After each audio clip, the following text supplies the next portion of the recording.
신교와 농협이 직원들의 비위 사실에 대한 징계 수위를 낮추기 위해서 금융감독원 간부에게 2천만 원의 뇌물을 제공한 것이 드러났습니다. 이 같은 사실은 올해 2월부터 관련자들이 경찰 조사를 받으면서 조금씩 알려지기는 했지만 지난 10월 24일 신교화 농협으로부터 돈을 받은 금융감독원의 전 간부가 뇌물수수 혐의로 구속이 되면서 관련 사실이 명백하게 드러난 것입니다. 신교화 농협은 2013년에 불법 대출을 한 혐의로 금융감독원으로부터 징계 요구를 받았습니다. 이 당시 금융감독원은 임원 2명에 대해서는 상임이사 1명은 다시 선출하고 1명은 주의 조치를, 직원 6명에 대해서는 면직 3명, 견책 1명, 주의 2명으로 징계하라는 것이었습니다. 그러자 신교화 농협에서는 금감원의 요구보다 낮은 수준의 징계를 하는 것을 묵인해달라고 하는 쪼로 금감원 간부에게 2천만 원을 주면서 신교화 농협에서 가벼운 징계를 하더라도 추가 검사를 하지 말아달라고 했다는 것입니다. 실제로 신교화 농협 인사위원회에서는 임원들과 직원들에 대해서 가벼운 처벌을 주었고 이들은 대부분 현재까지 근무하고 있습니다. 금융감독기관으로부터 징계 요청을 받게 되면 통상 요구대로 시행되는 것이 일반적인 것이어서 이런 사례는 매우 이례적인 것이었습니다.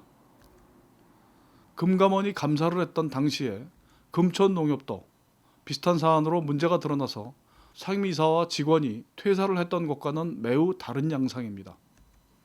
문제는 이 로비에 사용된 돈의 출처가 분명치 않다는 것입니다. 당시 금감원 간부에게 제공된 돈은 모두 2천만 원이었습니다. 금감원 간부에게 2천만 원을 제공한 신교화 농협의 모 간부는 기자에게 보낸 문자에서 이번 사건은 직원들과는 전혀 무관한 제 개인적인 일에 불과합니다 라고 답해왔습니다. 그러나 이 간부의 주장이 허위라는 주장이 제기되고 있습니다. 당시 징계 요구를 받았던 신교화 농협 직원 중 한 명인 모 씨는 이때 당시 직원들이 돈을 걷어서 이 돈을 마련하자고 해서 자신도 200만 원을 현금으로 전달했다고 증언하고 있습니다. 금감원 국장하고 논의를 해가지고 2천만 원을 마련해서 주는 걸로 했고, 그래서 5명 저하고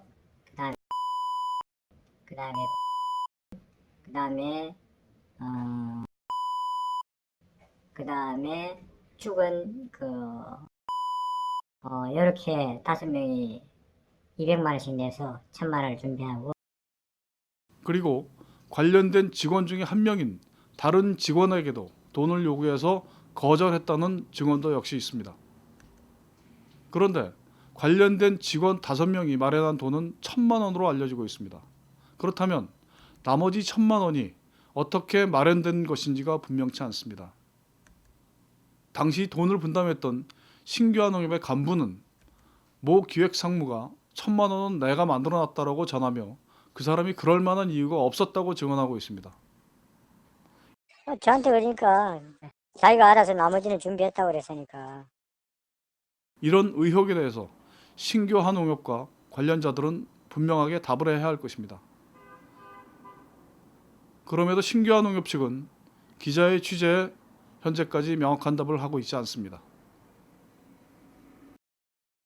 신교화 농협 황규영 조합장은 2019년 3월에 치러진 조합장 선거에서 당선이 되어서 3번째 임기를 이어가고 있습니다. 그러나 올해 선거가 치러지기 전까지 황규영 조합장은 사실상 출마를 하지 않는 것으로 알려졌습니다. 황규영 조합장이 출마를 하지 않을 것이라는 전제하에 신교화 농협을 퇴사한 한 직원이 출마 의사를 표명하고 본격적인 선거 준비까지 하고 있었던 상황이었습니다. 그런데 조합장 선거 후보 등록일인 2월 26일 갑자기 출마를 선언하고 후보 등록을 했습니다. 대개의 후보들이 선거 전부터 자신의 출마 사실을 직간접적으로 알리면서 활동하는 것과는 매우 다른 현상이 아닐 수 없습니다. 그러나 여기에는 그럴 수밖에 없는 속사정이 숨어 있었습니다. 당시 신규환농협은 앞서서 말씀드린 대로 금융감독원 간부에게 2천만 원의 뇌물을 제공한 혐의로 경찰의 수사를 받고 있었던 상황이었습니다. 황규영 조합장은 이 수사에 대한 부담감으로 당시 상임이사도 3월 15일부로 사퇴시키고 자신도 퇴임을 준비할 것이라는 의사를 표명하였습니다. 상임이사한테 통보 이렇게 했고요. 예. 그래서 상임이사가 뭐 이달 그 3월 15일인가? 3월 15일까지 이렇게 뭐 하는 걸로 그렇게 얘기를 했어요. 황규영 조합장의 전화통화 상대는 신규환농협을 퇴직한 직원이었고 이 사람의 증언에 대한 두려움이 있었던 것으로 보입니다. 그러다가 이 사람이 상임이사만 문제를 삼겠다고 하며 황규영 조합장의 출마는 문제 삼지 않겠다고 하자 후보 등록 당일에 출마 쪽으로 급선회를 하였던 것입니다. 조합장님은 자유롭게 하십시오. 예. 괜찮겠어 그렇게 해도? 그래요. 아무튼 예. 그렇게 생각해 주니까 고맙고 근데 이제 내가 시간이 좀 너무 지나기는 했는데 그러나 황규영 조합장은 조합장 선거에서 다시 당선이 되자 3월 15일자로 퇴직시키기로 한 상임이사를 그대로 두고 있는 것은 물론이고 금융감독원 간부에게 뇌물을 줘서 직원들의 징계도 유야무야시킨 사건에 대해서도 자신은 모른다는 입장을 보이고 있습니다. 이런 입장 역시 제보자의 주장에 의하면 신뢰하기 어렵습니다.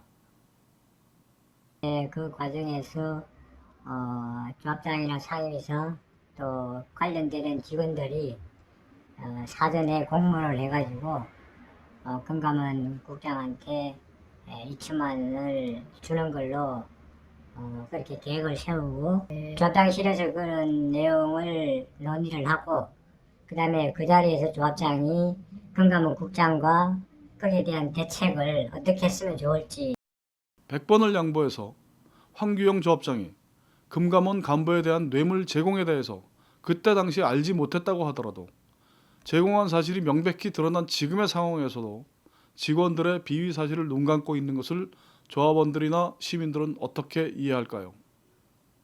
조합원을 대표하고 있는 조합장으로서 역할을 다하고 있다고 볼 것인지는 신규환농협 조합원들이 어떤 태도를 보일지에 달려 있습니다. 파주의 이런 일이었습니다.